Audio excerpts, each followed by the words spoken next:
How dare you show up like this? Yes, you should learn from Ned, your brother, who sends home as much as $3,500 a month. What? That's me though. What? You're trying to claim your brother's achievements as your own? I can't believe this. You're no family of mine. I'm cutting ties with you. Understood. I don't care anymore. I'll cut ties with these parents myself. They'll see what happens when the remittances stop. My name is Heather, a 38-year-old business owner. My company was small at first, but now it has grown to employ over 20 staff members. It's still a developing business, and I want to keep expanding it with the help of my team. President. Please check this. President, the meeting at 4 p.m. President, there's a call from the president of our client company. Despite my busy days, I find my work very fulfilling. However, I could have never imagined being in this situation in my earlier years. My home environment wasn't great. It wasn't about being poor. But I had no choice but to drop out of high school and was then forced out of my home. The reason I had to leave was because of my brother, Ned. From a young age, Ned was called a genius by everyone around him. Seeing his high abilities, my parents doted on him. They spent all their time for him, enrolling him in swimming, piano, tutoring school, and more. And he achieved reasonably good results in everything. This only increased my parents' adoration for him. Ned is truly amazing. He really is our pride and joy. Let's celebrate by going out to a steak restaurant, just the three of us. Yay, steak. Heather, you stay home. No steak for a failure like you. My parents always called me a failure. It wasn't that I was bad at studying. But I wasn't notably high achieving, just slightly above average. However, witnessing my brother's success, they compared me to him and labeled me as the failure. Their attitude towards me grew worse. They felt everything about me was a waste. So I never got new clothes, just hand-me-downs from relatives. In contrast, Ned always got new clothes and was taken shopping, treated to delicious lunches, sweets, and even toys. I was shocked to hear this. Why did my parents differentiate so much between Ned and me? I was doing my best in my own way, but they seemed utterly disinterested in me. Therefore, I could only attend a public high school with affordable tuition. And if I failed and had to go to a private school, they told me to work instead of studying further. I didn't expect them to go that far. So I studied hard and managed to get into a public high school. I was glad I could become a high school student. But then an incident happened in my second year. In our state, there was the most academically advanced public high school. But Ned preferred a private one. The private school was also academically strong. So my parents happily agreed. But having spent a lot of money on Ned already, they wanted to save money for his university, and I was sacrificed. Between your future and Ned's, of course, Ned's is more important. So, you should quit high school and work. I couldn't believe my ears. What? I don't want to quit school. I've made many friends and want to go to university. Don't be selfish. There's no money to waste on a failure like you. Pay us back for raising you. Don't take it for granted that you've been fed every day. My parents forced me to drop out. I couldn't defy them and ended up quitting high school. Then I started working part-time. While everyone was at school, I was earning money at a store, most of which was taken by my parents, for Ned's future tuition. Despite me earning and giving them money, they didn't change their attitude towards me. It was very sad to be shown daily how happily they talked with Ned. Moreover, I learned a shocking truth one day when I was heading to work in the morning. I greeted a neighbor as we passed by, and they made a stern face and said, "Don't trouble your parents too much. It's disgraceful to drop out of high school on your own. Work part-time and hang around. Ned is doing so well, how can you tarnish the family's reputation?" I was stunned and couldn't move for a while. That was how the neighbors saw me. All because of my mother, I thought. She often boasted about Ned to the neighbors, and must have described me that way. They made me drop out for their convenience, but blamed it on me. According to the neighbor, my parents were struggling with how to deal with me. As if they treated me like an unwanted person but still talked about struggling with how to interact with me. At that moment, I no longer wanted to stay at home. I'm leaving this house. What? What are you talking about? I won't allow you to live on your own. We don't have the money for that. I'll live on my own earnings. I'll continue transferring the $500 a month I've been taking out of my part-time job earnings for Ned until he graduates from university. I don't want to stay in this house anymore. When I said that, my parents finally allowed me to leave. Humph. We really didn't even want to see your face. That's right. As long as we have Ned, there's no problem. We don't need a worthless, ungrateful daughter. They hurled terrible words at me until the end, but since I got their permission, I let it go. I immediately rented a room and moved out. I didn't have much money, so I took on multiple part-time jobs to earn a living. When I became an adult, I started working at a nightclub on weekends to earn more money. That was the first time I seriously started applying makeup. Until then, I couldn't even afford to buy cosmetics. But at the nightclub, I had to make sure to look pretty. I asked other staff where to get affordable makeup tools. And I tried my best to gather cosmetics on a tight budget. I researched on my own and tried to come up with makeup that made me look cuter. It seemed to work, as I gradually started to receive more requests. And my income increased. I quit one of my part-time jobs and increased my shifts at the nightclub. Having worked in customer service, I had no problem using polite language. As I worked longer, my income increased and I was able to start saving money. A desire then emerged within me to go to university. As a high school student, I couldn't earn enough for tuition. But now that I was an adult with an increased income, I thought I might be able to afford it.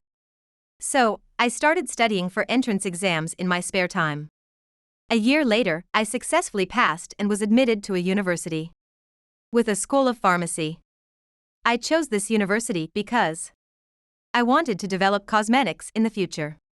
My interest in cosmetics had grown immensely due to my makeup research at the nightclub job. After that, while attending university, I supported myself through my work at the nightclub. After graduating, I managed to get a job at a cosmetics company. I felt like I was getting closer to my dream step by step.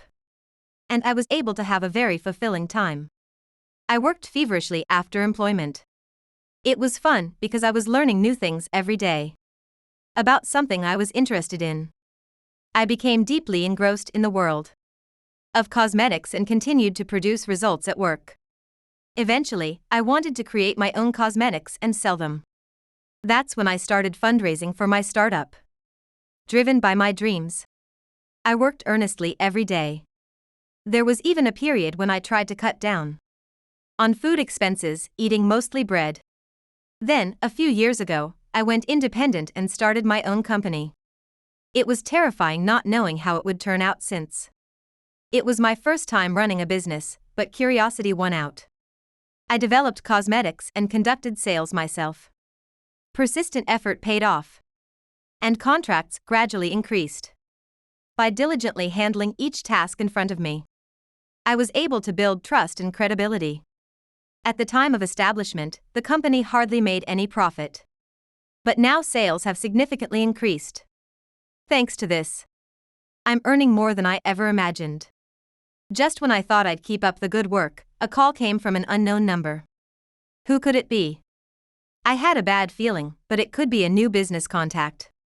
Thinking it might be a problem if it were a work-related call, I answered. Hello? Connected. Sis, it's been a while. Huh, is that you, Ned? Correct. What's up all of a sudden? I was surprised to receive a call from Ned. The last time we spoke was when I left home. Over 10 years have passed since then. Why would he call me out of the blue now? I saw you in a business magazine. I was reading casually and was surprised to see a familiar face. I thought, oh no. Indeed, I had accepted an interview from a magazine. But I thought my parents wouldn't read it, so I went through with it. It seems Ned read the article and found out I was running a company. So, what do you want? You didn't just contact me because you saw me in a magazine, did you? Oh, sis, you're quick to catch on. Actually, I want you to send money home to mom and dad. Huh? Send money? Why should I? I had a falling out with my parents. I had been treated terribly by them, and I see no reason to send money. I don't want to send any money. Don't say that. Actually. Huh? Dad got laid off? Ah, and it seems they can't make ends meet. Mom has been in pain since she got sick. Oh, really? I was quite shaken. Despite everything, they were still my parents. It worried me to know my family was suffering. Feeling like sending money now? Well, maybe I can help out a little. Great, then please send $3,500 a month. $3,500? That's a bit too much. No, the medical expenses for mom's surgery and hospitalization really added up. And with dad getting laid off, things have been tough. I see. I took Ned's word for it and started transferring the $3,500 as told. Even though they had treated me horribly, I somehow still wanted to care for my parents. If I could improve their situation by lending a hand, I wanted to help. I made the remittances. It wasn't a small amount.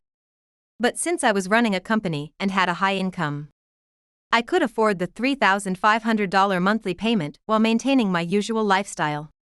While busy with work, I continued transferring money each month into the account Ned told me about. I still didn't have the courage to meet my parents. However, 3 months had passed since I started sending money. And I thought it might be time to hear from them. Maybe they find it hard to accept that they are receiving support from me, having denied me all this time. They might not want to acknowledge that they are being helped by someone they have always dismissed. Well, if I can be of any help to my family, that's good enough. I spent my days feeling unsettled, emotions swirling within me. I thought the only option left was to speak with my parents directly. I wanted to see them after so long and hear what they were thinking now. However, when I mentioned this to Ned, he discouraged me. Mom and Dad are really down right now. Meeting now might just upset them more. Really? But I am sending money every month. Yeah, but Mom and Dad have their issues too. So, please wait longer before seeing them. Ned kept telling me not to meet our parents and didn't give me their whereabouts. The place where our family home used to be is now a rental apartment. And it seems they don't live there anymore, especially since it has been 10 years. Ned continued to prevent me from meeting our parents. I thought it would be faster to find them myself. So, I hired a detective agency to locate them. They were living in a fairly expensive apartment. Are they really struggling with money? When I pressed the intercom, I heard my mother's voice. Who is this? It's been over 10 years, so maybe she doesn't recognize me. It's me, Heather. It's been a while, Mom. When I said that, my mother went silent. Hello? Are we still connected? Mom? I worried the intercom had disconnected, but then she coldly asked. What are you here for? There's no money if that's what you want. Misunderstanding the situation, I explained that I just wanted to see how they were doing. I asked her to open the entrance door of the apartment. And then I headed to their apartment. When I rang the doorbell, my mother opened the door, and my father was there too. Hi, it's been a while. Both my mother and father looked the same as before, though naturally older. What are you doing here? They crossed their arms and glared at me. Don't be so wary. I heard from Ned that you guys were going through tough times. Ned? Yes, that Dad was laid off and Mom had surgery. Well, it's been hard. But it's all thanks to Ned that we got through it. You haven't done anything. What do you mean by coming here all of a sudden? Huh? I haven't done anything? That's right, you haven't done anything. How dare you show up like this? Yes, you should learn from Ned, your brother, who sends home as much as $3,500 a month. I was confused. Huh? But that's me. What about me? I'm the one who has been sending the $3,500 every month. What? Lying about your brother's achievements to claim them as your own? I can't believe this. You're no family of ours. We're cutting ties with you. My parents didn't believe anything I said. But because I transferred the money to Ned's account. And he was the one giving it to them directly. They didn't believe the remittances were from me. However, being verbally abused like this was too much. And they didn't have to go as far as to say they'd cut ties with me. After all these months, I thought I was helping them. Your existence has always been a nuisance. Yes, we're fine with just having Ned. Understood. I don't care anymore. I'll cut ties with such parents myself. They'll see what it's like when the remittances stop. I went home immediately. And I decided never to send money again. The next day, Ned called, but I ignored it. He would probably just scold me too. I'm not sending money anymore, and there's nothing left to talk about. I blocked Ned's calls and returned to my daily routine. I have a lot of work, so I'm very busy. Before I knew it, the next month had arrived. Then I started receiving persistent calls from an unknown number. I thought it might be a prank call, but as they kept calling, I hesitantly answered. Hello? Ah. Finally, you picked up. Huh, is that you, Mom? Yes, it's me. Heather, it's been a while. What's up? Why is Mom calling? Don't be so cold. We're family. Weren't we supposed to have cut ties? Oh, I hate that it was just a joke. I see, life must have become difficult after I stopped the remittances. And after pressing Ned. They must have been told that I was the one providing the support. If you were the one sending the money, you should have just said so from the beginning. I explained it that way, but it's just that you didn't believe me. That's because back then, Ned said he was the one sending the money. Besides, I was living with Ned. And he was paying for our apartment rent from that money. I see, so you were living together. It seems that Ned was also benefiting from the remittances I was sending. It's Dad here. I never imagined that Heather would be running a company. You are a daughter to be proud of. My father said, trying to ingratiate himself with me. Talk about a complete turnaround. Just last month you said that you only needed Ned as a child. Well, that was. I don't want to be manipulated by you anymore, so let me make this clear. I will no longer have anything to do with you. I'm cutting off my parental ties, and ties with Ned too. If you show up in front of me, I won't hesitate to call the police.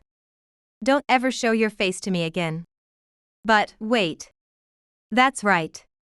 If the remittances stop, we can't make ends meet.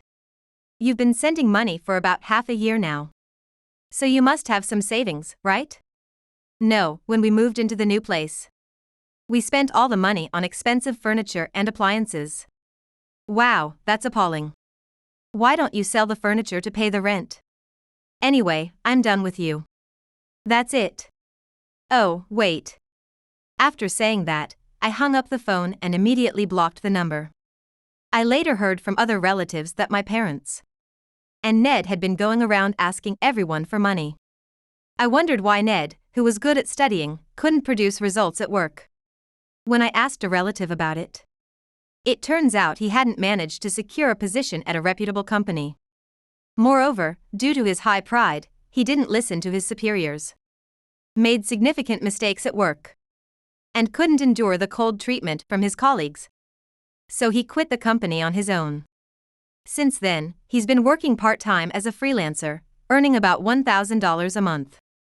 He couldn't bring himself to tell our parents the truth due to his pride, and pretended the money I sent was earned by him, contributing it to the household. Well, such acts are bound to be uncovered eventually, and it's all his own doing. I've decided to forget about my parents and Ned and continue pushing forward with my own life. My family now consists of the employees at my company. To support their livelihoods, I will keep working hard every day.